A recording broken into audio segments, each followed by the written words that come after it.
Tá bom, meus queridos amigos, Admiro, Djalma, Matusalém, essa turma aí que suporta as tempestades das adversidades da vida, estão aí firmes e fortes, junto com o Ivan, transmitindo aí via internet aí somente para o planeta Terra.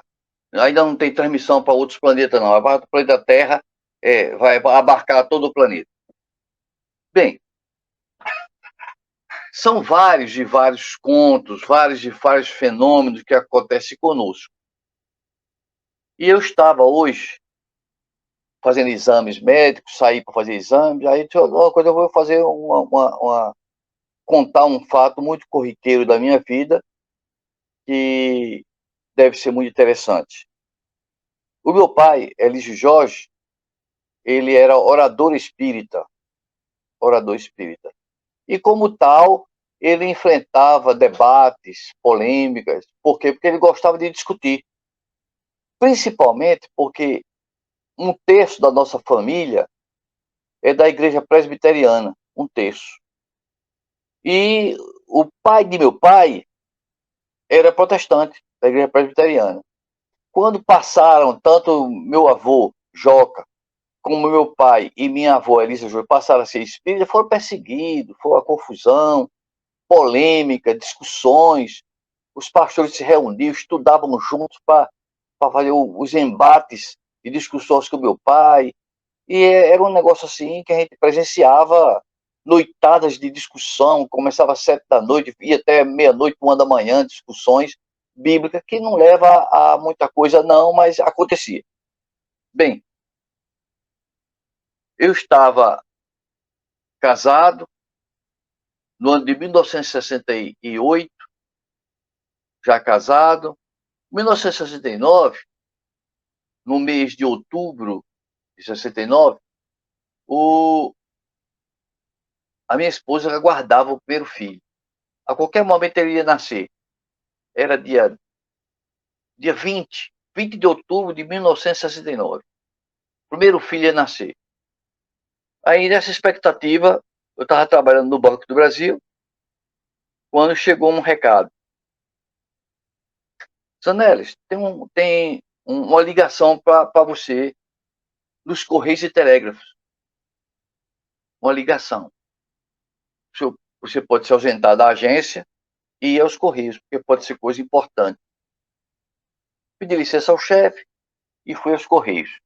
Quando cheguei lá no Correio, o rapaz me atendeu e disse, olha, que é o seguinte, nós não temos telefone não, nós trabalhamos com rádio. Tá bom. E como é a história aí? É o seguinte, você pega esse aparelho aqui, quando você quer falar, você aperta esse pitoco aqui, esse botão. Aperta e diz o que quer. Quando você quer ouvir, solta o botão. Falar, aperta, ouvir, solta. Ótimo, muito bem. Me entregou o aparelho, eu me posicionei diante, apertei. Quem quer falar com os Anelis? Aí soltei. É seu tio Alpídio? Ô tio Alpídio, tá tudo bem, rapaz? Eu vou logo ao assunto, direto ao assunto, porque eu sei que você é uma pessoa espírita, forte, e que não adianta rodear não. Eu dizer logo a verdade. O seu pai, Elísio Jorge, faleceu ontem à noite. Isso foi um baque. Mesmo ele dizendo que eu era forte, eu tremi das bases, balancei. Aí ele tá, agradeci. Disse, hoje mesmo eu vou para João Pessoa. Hoje mesmo. Para o velório. O velório. E fui ao banco, comuniquei. E o banco me deu 5 dias de licença. Só que quando eu cheguei em casa, não podia dizer para minha esposa, que estava esperando o menino a qualquer momento, que o meu pai tinha falecido. Não ia dizer isso. Então eu disse para ela que meu pai tinha tido uma piora e que eu precisava ir com urgência, dar uma presença minha, participar. E deixei minha esposa com a mãe dela, Dona Lica, e viajei de ônibus para João Pessoa. Cheguei a João Pessoa, cansado, que aquelas viagens eram 10, 11, 12 horas de viagem. Cajazeiras de uma pessoa. Uma coisa que é rápida hoje em dia. E tinha mais, era a estrada de barro. Era horrível, chegava todo sujo de barro. Quando eu vou chegando em casa, o pensamento, turbilhão de pensamentos, eu me lembrando das lutas de meu pai. Fazia palestras espíritas. E ele dizia nas palestras, olha, o espírita não tem medo da morte. Não tem. Por quê? Porque a vida continua. Porque nós continuamos no plano espiritual e vamos rever nossos parentes e amigos. Nada de ficar louco, perder o juízo. Ah, porque chegou do outro mundo, não sabe quem é mais. Isso não existe. Nós continuamos lúcidos, perfeitamente sintonizados, conhecendo tudo, se lembrando de tudo. Então, isso é um fato verdadeiro. Então, eu cheguei em casa, adentrei, cheio de gente, a casa cheia de gente. Na sala principal estava o caixão. Eu não gosto de olhar para a fisionomia de cadáver. Não, eu não olhei para o rosto dele, de meu pai. Mas eu escrevi uma espécie de despedida. Escrevi um versozinho, uma coisa, um papel, dobrei e botei dentro do caixão. Nisso, Valderedo, a família, uma parte evangélica estava lá presente. E meus primos, Valderedo e Vilmar, também estavam. E Valderedo chegou, eu me lembro muito bem, lá na cozinha, disse: Tia Ná, com minha mãe, é conhecida como Ná, é a abreviatura de Nazaré, minha mãe Nazaré.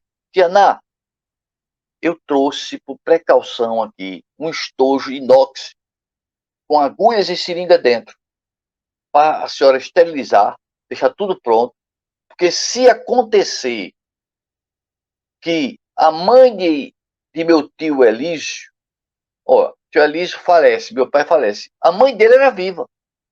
Pode ser que ela não suporte o impacto, sinta-se mal, então já trouxe injeções, agulha, ampola, tudo aqui pronto.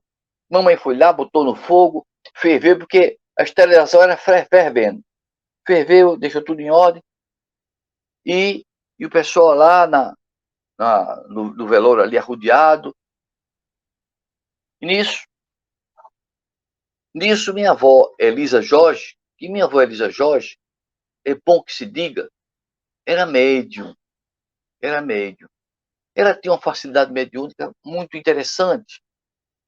Durante a vida dela, ela recebia comunicações, ora em francês, ora em inglês, ora em italiano, ora em português de Portugal. Ela recebia. Era uma mediunidade muito bonita, muito bonita. Ela estava abatida, coitado do filho ali, tão novo, 56 anos, e ela estava ali do lado. Quando minha tia Dorina estava ali presente também, quando vovó Elisa começou a ficar pálida. Pálida, pálida, pálida, pálida, começou a ter uma respiração agitada. Aí Valderedo, que tem levado a seringa e a ampola, correu para a cozinha. Vamos já pegar a injeção nela, ela está se passando mal. Quando já preparava a seringa, a mãe de Valderedo, minha tia Dorinha, gritou para Valderedo: Valderedo, não é nada não. Não aplica injeção em Dona Elisa. Não aplica porque isso aí não é doença não. É um fenômeno mediúnico. Aí quando ela está assim, envolvida, a fisionomia da minha mãe, ela tinha uma mediunidade chamada de que a pessoa muda a fisionomia. A pessoa fica parecida com o outro.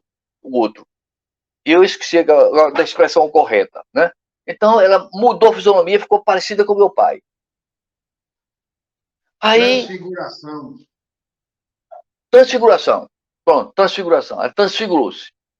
Aí ela levantou os braços para o alto e disse assim, mamãe, como ele estivesse falando com ela, mamãe, Eu estou vivo, que maravilha, mamãe. Tudo aquilo que eu ensinei nas palestras é verdade. Eu estou vivo, lúcido. Eu não morri. Eu não morri. E se ausentou. Nisso, foi um impacto na sala. O cadáver num canto, ele dá uma comunicação dessa, cheio de parente evangélico do lado, eles começaram a se entreolharem e dizer assim, mas a voz era de tio Elísio.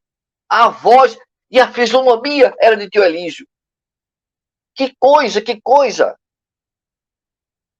Aí aquele movimento, aquela conversa, e minha avó ficou por ali, voltou ao normal. O que foi que houve? Eu não sabia o que tinha acontecido. O que foi que aconteceu? Não, foi lá não. Dona Lisa, vovó, fique calma, fique calma. Até que chegou a hora. Chegou a hora do caixão ir ao cemitério.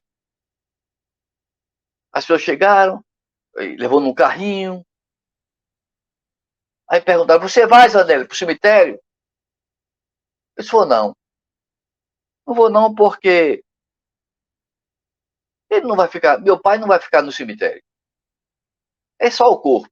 Não, eu vou ficar por aqui.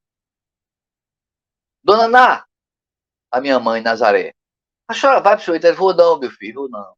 Eu vou ficar aqui em casa mesmo. E algumas pessoas ficaram em casa, outras pessoas seguiram pro cemitério.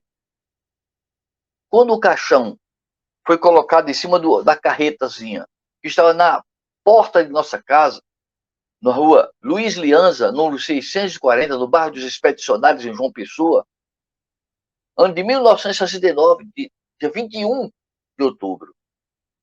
Quando o caixão estava colocado lá em cima do carrinho e começou a se locomover, com a multidão acompanhando para o cemitério, minha avó, de novo, é tomada pelo espírito do filho dela, de meu pai, Elísio Jorge. Ela fica empalidece completamente, transfigura-se e diz, aliás, ele chamava Nete, Nete, eu quero falar com você. Era uma forma carinhosa de tratar a esposa, Nete. Não tinha nada a ver. O nome era Nazaré, uns chamavam Ná, mas ele chamava Nete. Nete, eu quero falar com você. Eu quero me despedir de você. Porque você sabe que o meu desencarne foi dentro de um carro, indo para o hospital. Eu não tive tempo de me despedir. Eu quero me despedir de você. Aí corre, chama, Dona Ná, vem cá, que Elísio quer falar com você. Olha que movimento, que coisa impactante. O marido quer falar com você, ele que se foi. Ela corre para junto dele, que no caso era ela, Elisa, a sua sogra. Ela se dirige, vamos lá para o quarto. Aí levam ela meio cambaleante para o quarto da frente. Ela se senta aí, senta aí, senta aí. Ela sentou-se na cama, na beira da cama, e minha mãe ficou em pé, e ele pediu, fecha a porta. E a porta foi fechada do quarto. O que conversaram, eu não sei. Eu nunca perguntei à minha mãe o que foi que meu pai conversou com ela naquele instante espetacular, maravilhoso. Não sei. Não sei. Instantes depois daquela curiosidade, quando a porta abre e minha mãe sai, minha mãe disse, Zanelis, meu filho, seu pai quer falar com você. Olha que impacto. Seu pai quer falar com você. Que doutrina abençoada e maravilhosa é essa, que não só afirma, comprova que os fatos são verdadeiros. Não somente traz argumento, mas traz fatos que comprovam a verdade.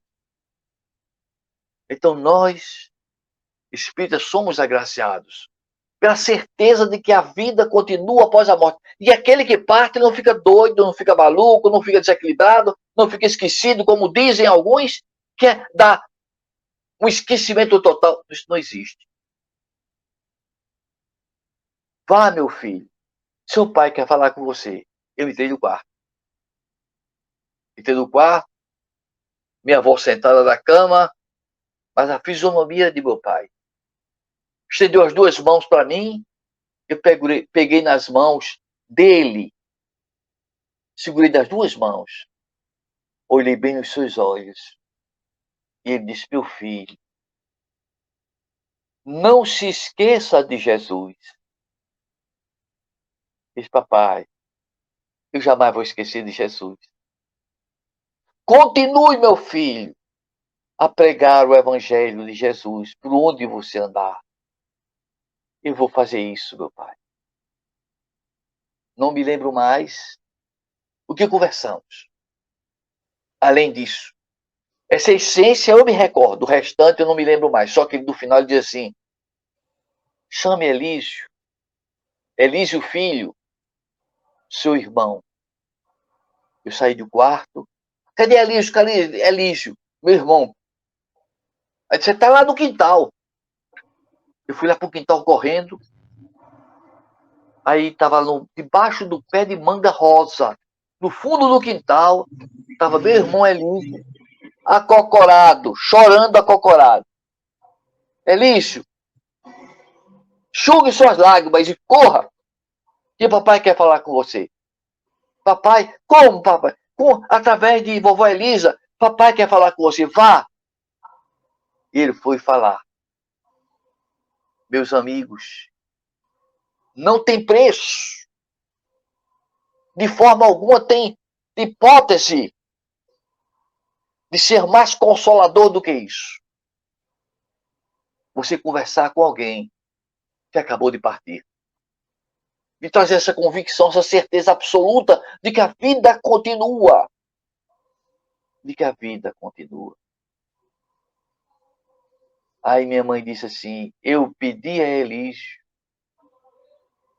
que quando eu for partir, que eu espero me encontrar com ele seja a primeira pessoa. E ele me garantiu: eu estarei à sua espera quando você vier. Então esse é um dos fatos que nós contamos, felizes, porque seguimos uma doutrina que não somente diz, como prova. Não só prova, mas consola, conforta, alegra e robustece a nossa fé. Eu agradeço muito a Deus ter nascido numa família espírita. Graças a Deus. Muito bem, Zanello. Muito bem. Relata aí mais do que comprovatório, né, do mundo espiritual e a sua inter-relação com o material. O pai que desencarnou, consciente pelo fato de já ser espírita, né, porque nem todos têm essa consciência, e já se preocupando, né, com os parentes em consolar e dizer: ó, eu estou bem, vocês ficam aí, eu vou lá preparar o lugar. Então, Zanelli, nós que fazemos o programa Espiritismo Novo Tempo, agradecemos demais a você a sua participação. Já demos uma carteira de sócio a você, né? A gente de vez em quando vai lhe convocar, né? Então, Pois não. eu queria que você fizesse as suas considerações finais para a gente fechar o nosso programa.